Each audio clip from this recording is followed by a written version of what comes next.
ජෙස්පීටයි සුබ උදෑසනක්.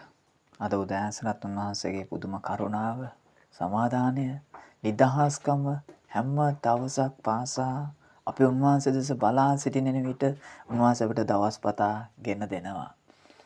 ඔබ දන්නවද අපිට හැම උදෑසනකම අපිට ආලෝකය උන්වහන්සේ නිදහස් කර තිබෙනවා. ඒ විතර නෙවෙයි පොළොවේ මේ සියලු මැවිල්ල උන්වහන්සේ ඔබ මම වෙනුවෙන් සූදානම් කොට තබලා තිබෙනවා. අපට අවශ්‍ය කරන ආලෝකයේ වාතාශ්‍රය ඊට අවශ්‍ය කරන හැම දෙයක්ම දන්නවද ගහ කොළු වලින් පවා අපිට අවශ්‍ය කරන ඵල පවා දෙවියන් වහන්සේ ඔබ මම වෙනුවෙන් සූදානම් කර තිබෙනවා. ඒ නිසා මගේ ආදරණීය සහෝදරයා සහෝදරිය ඔබ මේ උදෑසනත් නමස්කාර කරන්නේ කාටද?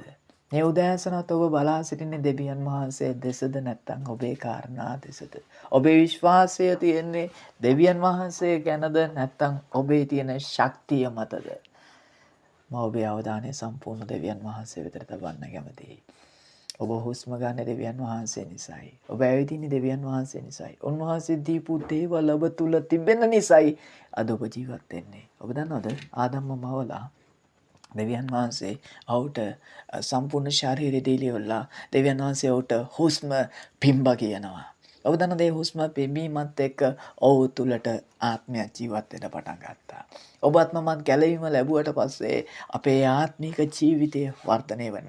මොකද අපිව දෙවියන් වහන්සේට සම්බන්ධ කරනු ලබන්නේ ඔබේ තියෙන ශරීරයෙන්වත්, ඔබේ තියෙන ඔලු ගෙඩියෙන්වත්, ඔබේ තියෙන මේ පිටස්තර ස්වරූපෙන් නොවන බව ඔබ දන්නවා. ඒ නිසා දෙවියන් වහන්සේත් ඔබත් අතර සම්බන්ධතාවය තියෙන්නේ ඔබේ ඇතුළාන්ත තියෙන ආත්මය කරනකොටගෙනයි. ඒ නිසා ඔබ හැමදේම ශාරීරික ඇසින් නොව ආත්මික ඇසින් බලන්න අවශ්‍යයි. ඔබ හැම දෙයක්ම ඔබ පෙනෙන ආකාරයට නැතුව ඒක අස්වාභාවිකව බලන්න අවශ්‍යයි. එවිට දෙවියන් වහන්සේගේ තේජස ඔබ දකින්න යනවා. සුද්ධ බයිබලයේ 1 කොරින්ති 9 වෙනි පදේ ලියා තිබෙන මෙන්න මේ ආකාරයට. නමුත් ලියා තිබෙන ලෙස දෙවියන් වහන්සේ විසින් තමන් ප්‍රේම කරන්නන්ට සූදානම් කළ යම් දෙයක් ඇද්ද? මෙතන කියනවා දෙවියන් වහන්සේ ප්‍රේම කරන්නන්ට දෙවියන් වහන්සේ විසින් තමන් ප්‍රේම කරන්නන්ට සූදානම් කර යමක් දෙයක් ඇද්ද? ඒ දේ ඇසට නපුණුනේය. මොකද්ද කියන්නේ? ඔබේ ඔය පේන ඇහැට එක පේන්නේ නැහැ. ඔබට පේන ඇහැට වඩා එහා දෙයක් දෙවියන් වහන්සේ ඔබට දෙන්න යන්නේ. කනට ඇහුනේ නැහැ. කනට නොඇසුනේය. මිනිස්යාගේ සිතට නොපැමුණේය. දන්නවද අපේ සිතින් දෙවියන් වහන්සේට ලං වෙලා වැඩක් නැහැ. දන්නවද සිතින් අපිට ඒ දේ පේන්නේ නැහැ. දන්නවද ඒක පේන්නේ කොතනද කියලා අපිට තේරුම් ගන්න පුළුවන් වෙයි. නමුත් දෙවියන් වහන්සේ ස්වකීය ආත්මයන්න් වහන්සේ කරුණකටගෙන අපිට ඒ දේ එළිදරව් කරනසේක. කවුද?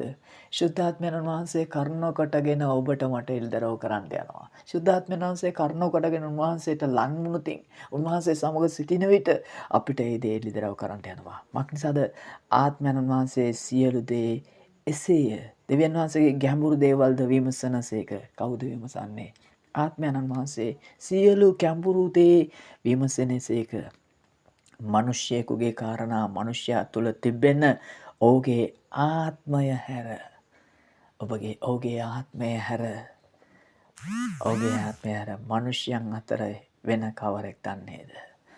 ඔබට ඒක හැඟෙන්න නම් දෙවියන් වහන්සේගේ කාරණා හැඟෙන්න නම් දෙවියන් වහන්සේ ඔබ වෙනුවෙන් කොච්චර දේවල් නිදහස් කරාද කියලා ඔබ දැනගන්න නම් ඔබ ඒක ආත්මයට දැනෙන්න යන්නේ.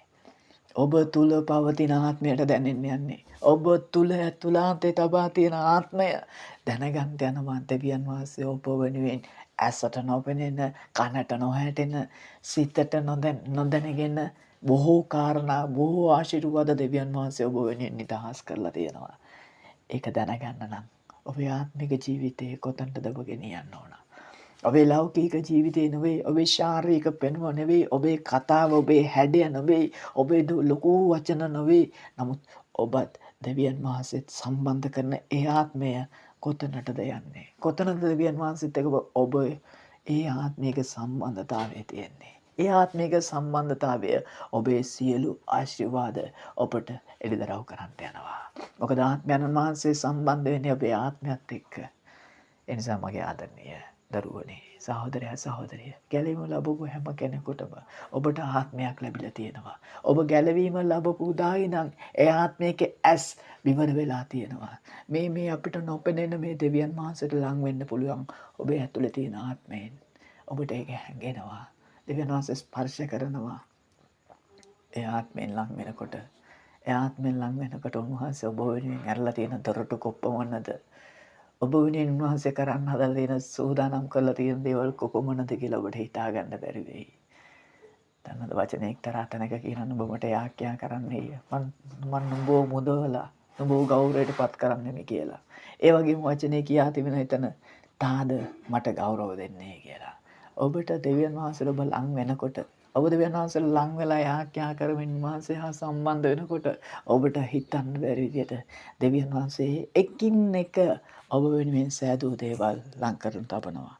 එවිට ඔබට දෙවියන් වහන්සේට ඇති වෙන ප්‍රේමය කොච්චරක්ද? ඔබ ගෞරවයට පත් කරද්දී දෙවියන් වහන්සේ ඔබ හිතා ගන්න බැරි වෙන දෙවියන් වහන්සේ ගෞරවයට පත් කරනවා. ඇයි? ඔබට හිතා ගන්න බෑ එවැනි දේවල් කොහොමද සිද්ධ වෙන්නේ කියලා. එවැනි දේවල් කොහොමද සිද්ධ වෙන්නේ කියලා ඔබට හිතා ගන්න බෑ. ඒ හැම දෙයක්ම කරන්නේ දෙවියන් වහන්සේ ඔබට ප්‍රේම කරන නිසා. දෙවියන් වහන්සේ හැම දෙයක්ම කරන්නේ ඔබට තියෙන ප්‍රේමය නිසා. දෙවියන් වහන්සේ විශේෂ කොට ඔබව තෝරගත්ත නිසා. දන්නවද? අපේ ඇස්වල පෙනෙන්නේ පුංචි දේවල්. මේ ලෝකේ දේවල් ලෞකික වස්තුන්. නමුත් අපට ඇසට නොපෙනෙන බොහෝ කාරණා දෙවියන් වහන්සේ ඔබ වෙනුවෙන් නිදහස් කරලා තිබෙනවා. බොහෝ දේ ඔබ වෙනුවෙන් නිදහස් කරලා තිබෙනවා. ඒ දේවල් අත්පත් කරගන්න. ඒ දේවල් ලබා ගන්න. පොළවේ තියෙන දේවල් මත ප්‍රීතියට වඩා දෙවියන් වහන්සේගෙන් තාම නොලැබුණු දේවල් ලබා ගන්න ඔබ ප්‍රීතියෙන් වෙහෙසමින් උන්වහන්සේ ළඟ වෙන්න. ඒක ප්‍රීතියක්. දෙවියන් වහන්සේ මේ උදෑසන ඔබට සූදානම් කරලා තිබෙන දේවල් ඔබට සූදානම් කරලා තිබෙන ආශිර්වාදය ඔබට දැනගන්න ලබා ගන්න ඔබේ ආත්මයට හැඟේවා කියලා මම ප්‍රාර්ථනා කරනවා. ජේසු පිටයි සුබ උදෑසන වචනේ තුල ජීවත් වෙන්න. ජේසු පිටයි